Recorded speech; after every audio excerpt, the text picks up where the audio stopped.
Guys, nagbabalik naman tayo ngayon sa ating pag-tutorial about sa WorldCoin. Ngayon, dahil na may sa Pilipinas na at alam ko, yung mga iba wala pa nitong mga apps at ilalagay ko lang po sa description ko ang link ko para pwede po kayong mag-download sa via link ko. Pagkatapos nyo guys, ang usapan natin sa mga first time po at sa mga hindi pa alam kung paano mag-withdraw ng WorldCoin sa GCash. Simpleng-simple lang at hindi ka na kailangan maghanap ng iyong mga kaibigan or magpapapalit. O kahit nandito sa Singapore po, pwede po kayong withdraw ng sarili niyo sa iyong WorldCoin. Hindi na kailangan maghanap pa po kayo ng papalitan ninyo na tao na magbabayad yun ng $6 or $3 po. So, simple lang pa kung paano ninyo gagawin at sundan lang ninyo tong video na ito. So, ngayon, i-click lang po ninyo itong tatlong dot dito. Tapos, sundan ninyo yung video. Step by step lang po tayo. Walang pabilisan po dito. Okay? At dapat kailangan ninyong tapusin yung video para marunong po kayong mag-sit up at mag-fill up ng inyong sariling payout dito. So, kailangan ninyo mga fill up ng inyong mga details. So, ito, click lang po ninyo itong withdraw na yan. Tapos, may malalabas po ito. So, ang lalabas po dito is yung WorldCoin. Yan lang po yung i-click ninyo. Yan lang. So, yan lang po yung i-click ninyo. Yan. So, pagkatapos may lalabas naman na ganyan. So, i-click lang po ninyo itong pang account na yan. Okay. Tapos, continue na. Pag-click ninyo yan, may lalabas dyan na mga country. So, yung gagawin po ninyo dyan is, kasi sa Pilipinas po tayo, mag-withdraw, at base po tayo ng Pilipinas. So, yung ilalagay po ninyo dyan is Philippines, or kung sa Singapore po kayo, Singapore po. Kung saan po kayong country, pwede po.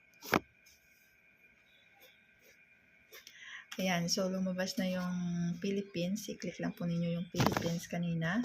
At saka yung isusunod po ninyo, i-click itong withdraw lang. Ayan. Click lang po ninyo yan. Continue lang natin. Pagkatapos ninyo ng click, may lalabas dyan na number. So, ayan. For example, gusto ninyo ng max. Ano yung max? Ano yung ibig sabihin ng max? Yan, ano yung ibig sabihin ng max? Yung maximum ng WorldCoin na kung magkano yung pwede mong i-withdraw. So, for example, may 60 plus ka na WorldCoin. So, yung ibibigay niya lang sa iyo na max is 50 to 40. So, ganon. Pero pwede po kayong mag-type ng sarili ninyo. So, nag-try po na tayo dito ng type is $15 lang po yung i-type ko dito. Kasi para may proof po tayo kung paano mag-fill up. Kasi first time natin dito mag-sariling withdraw. So, kailangan natin mag-fill up. Step by step po tayo dito. Ayan, so naglo-loading po siya. Hintayin lang po ninyo. So ngayon may naglabas dyan na number. Okay, kasi GCash nga. Kung ano yung GCash na number mo, ilagay nyo po dyan.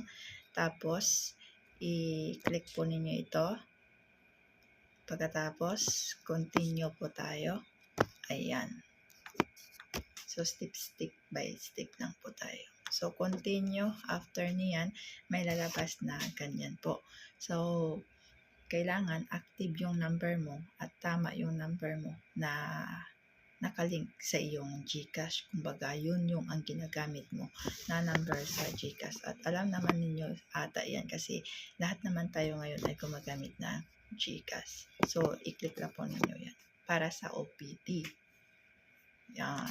So, ngayon, may OPT na tayo. So, kailangan correct ang pag-type ninyo ng OPT ninyo. Tapos, click lang po natin yung verify. Yan. So, kailangan na hindi ka robot. Ganun. Okay. Double verification po tayo dito. May number at saka yung Gmail.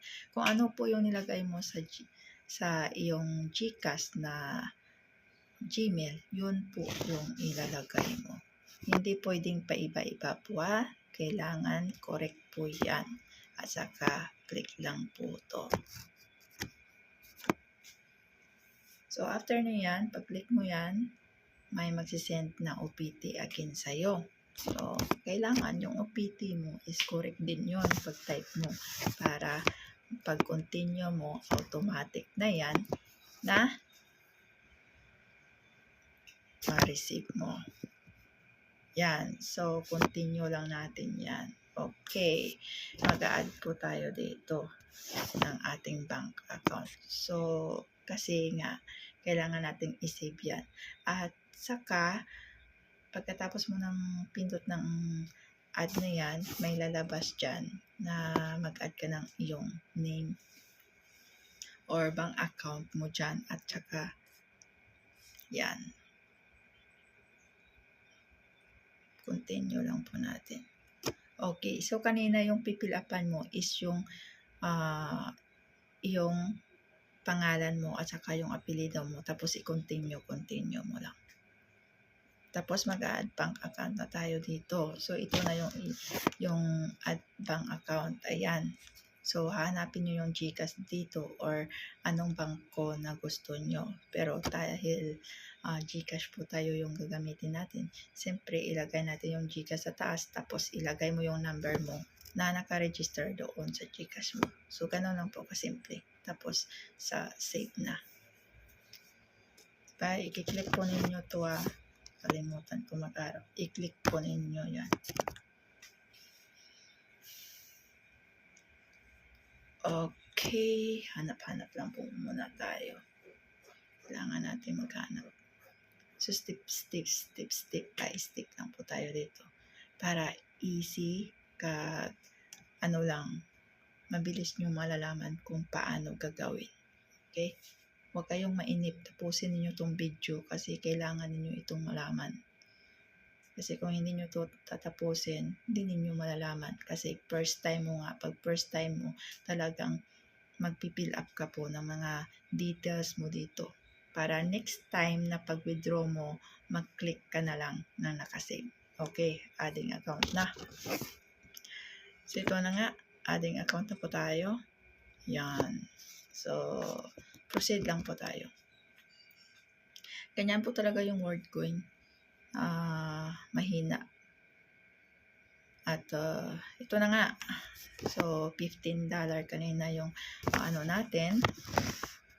Yung ating withdraw.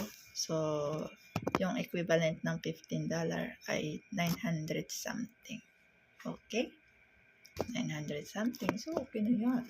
At least, diba? Tapos, mag-continue lang po tayo. Yan.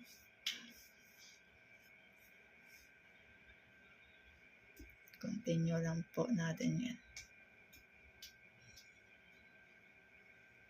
Yan. Tapos, maglo-loading siya ulit. Hintayin lang po natin yan hanggang maglabas. Okay. So, ito na nga. Yung $15 natin. At yung marireceive mo is 0 pa. Pero, continue mo lang yan. Don't worry. Okay lang yan. So, ayan na nga. Kanina, naging 0. So, pag continue mo, ito ang lumabas. Ayan yung pays mo, yung babayaran mo. Ito yung pera na 15. Ito yung 15 coins natin, na WorldCoins natin.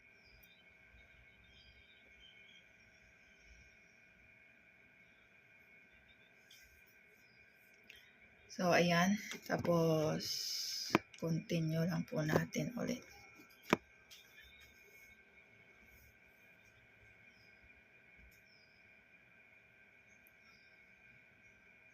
screenshot muna tayo para may proof din.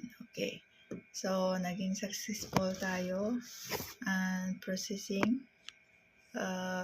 Pero done na tayo dyan. Pero hintayin po natin sa inyong GCash, mga 10 minutes to 15 minutes, magpa-pop up yung pera doon sa inyong GCash. At legit po yan. Hindi na ninyo kailangan maghanap ng tao na mag-change ng inyong sariling word coin. Diba? Pagkatapos nito is okay na at babalik ka sa iyong sariling account. So, subscribe pa more and thank you so much sa pagpanonood ng aking mga video guys. Thank you sa pag-suporta guys. At huwag niyong kalimutan mag-subscribe lalo pa sa mga new beginner na YouTuber. So, wag lang mag-stop ng post ng video. At itong YouTube ko, wala po tayong niche. So, dahil simple vlogger lang po tayo, nilagay naman natin dyan na self-vlog lang po tayo. And thank you so much. And follow po sa aking page doon sa Facebook din. At dito din sa akin na YouTube.